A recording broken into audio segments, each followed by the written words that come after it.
Hi, welcome to Promo Insiders, an ASA Media podcast that matter most to the promotional products industry. I'm executive editor Sarah Lavandusky, and today I'm joined by President John Alagem and CEO Michael Scott Cohen of Harper Scott, and Counselor's 2023 Distributor Entrepreneurs of the Year. Congratulations, John and Michael, and thanks for joining us today. We really appreciate it. Thank you. Thank you, Sarah. Thank you, Sarah. Yeah, I just wanted to start at the top with you guys. And if you could share with us how you got your start in this industry. I know this wasn't always what you had expected, but how did this all come about? How did you guys start working together? Mike, you want to kick it off?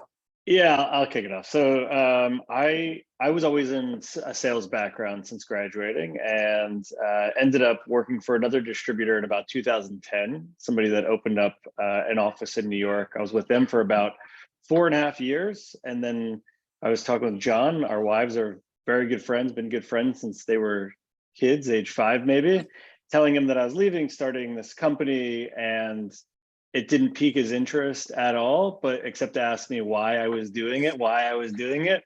And I think that finally he saw the opportunity and said, not only will I help give you advice, but I definitely want to do this with you. And so it just happened chance. We ended up doing it together, but John has a technology background, which is really about the user experience. And we figured that taking my background in sales with the user experience that John has, mending it with creativity, we could really have something powerful here. So first of all, just really honored to win this award. It is something that John and I are very focused on building a really great company for our staff to be at and clients to want to work at. But to win an award like this is really, really meaningful to both John and I, and we're excited to share it with the team. So thank you. Sure, that's nice to hear. Thank you. And so started out, which was about 9-10 years ago at this point. What did the company look like? I mean, now you have an office in Manhattan, which is, every company's dream is to have an office in Manhattan. But how did you start out? What did that look like? How did you build your team? It's crazy to hear you say 9 to 10 years because that is true. It feels like a year. It went by really quickly, and it's been awesome. So like Michael said, also to be recognized by you guys and for your support all these years is just really incredible. So thank you so much. Well, it started with myself and Michael in an office. I think we did an interview once before where we literally started the company with $50 and just worked really hard day in and day out, trying to prove to the world that we can do something different. We can be, a little more creative, have a little better user experience, and just be really client focused.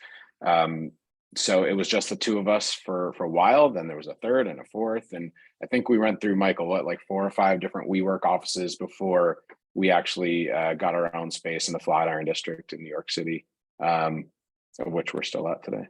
Mm-hmm. So now even with, all of the tumult with COVID and everything, you have managed to increase sales by 50% every year over the past 5 years, which is fantastic. Can you tell us a little bit about some of the recent projects that you've worked on with clients that you've been really proud of? Yeah, first of all, I think that one of our core values is resilience through adversity. So you mentioned obviously COVID and changing different things, adding different capabilities to what we can do at Harper and Scott. At the end of the day, we have the foundation of a can-do attitude sort of company, and we want to obviously say yes to our clients. It's helped us do promotional products and branded merchandise and gift with purchase and influencer mailers. Some really great projects that we've worked on aren't necessarily the biggest projects, but they are the ones that our teams collaborate the most on. And our team at the end of the day works so hard, obviously, just like a lot of companies do, and they get rewarded when a product goes to market.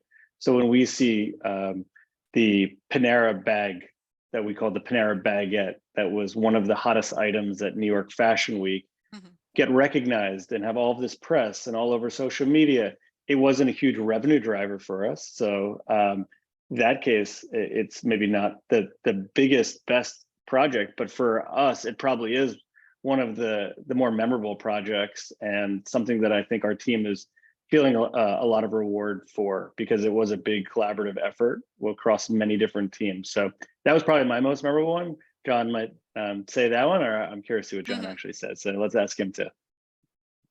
I mean, it depends on the day of the week. The thing that I love about this industry and our business is that you're not working on the same thing day in, day out. There are 20 different things a day, every single day, which makes it really exciting. And it makes you think a lot because you need to adapt to each and every client, which is a different industry, different type of project, different consumer, different end client. So it's really fun. So yeah, my favorite projects change all the time, but I probably take it back to the origin and how we started different groups within our company. And I always talk about this L'Oreal ball that we made, which when L'Oreal came to us, they wanted to create just a box, a normal box with foam to put some of their new products in. One of which was one of which was a hair clay. And we pushed back, which is what we try to do a lot. And we said, can we be a little more creative? Can we try to do something a little different? And so we used the idea of, the hair clay and actually created this ceramic sphere that was Pantone matched. The products came inside the sphere. It also came with a L'Oreal hammer. They smashed it open and, inside of the products, and we utilized many different ASI vendors for this project. And, we became the first company to actually do this smashing thing for influencer mailers, which was then done many, many times after by other companies, not in our space, I'm just saying in general. But yeah, and that really put us on the map for influencer mailers. And now I think we are one of the premier agencies to produce really incredible influencer mailers, always with sustainability, environmentally friendliness at the forefront when possible. Mm-hmm. And you also, I know, John, mentioned that you have a background in tech. And I think one of cheaters as well as the fact that you've been leveraging tech in a big way.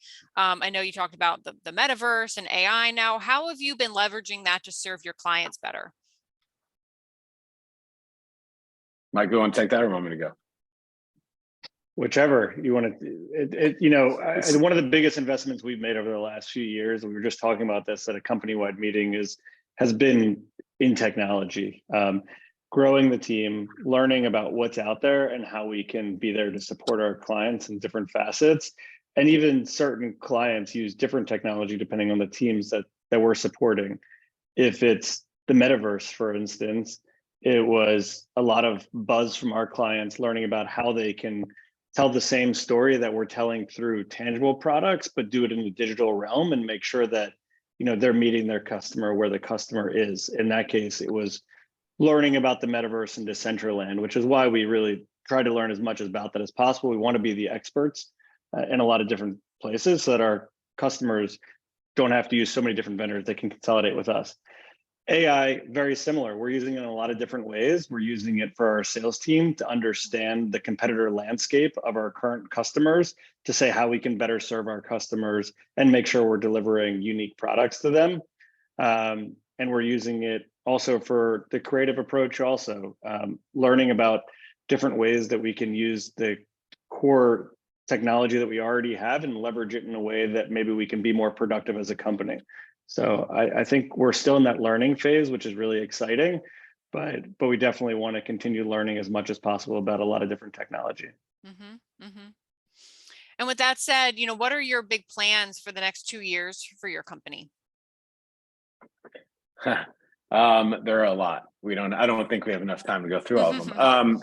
Our goal here is, like Michael said earlier, is to really be at the forefront for our clients, right? We are the experts in the room when it comes to branded merchandise and tangible products. And so continuing to grow out our teams in different divisions to be able to offer our clients that one-stop solution where everything is under one roof. So we have a truly world-class design team where, at times clients may go to a design agency to have design work done and then another agency to have products made and things like that. We want to give our clients that one-stop solution. So we handle all of the design, industrial design, we handle the branding, and then of course, creation of the products itself, the logistics, distribution, the e-commerce stores that we're building a lot on. So that's a big part of our expansion.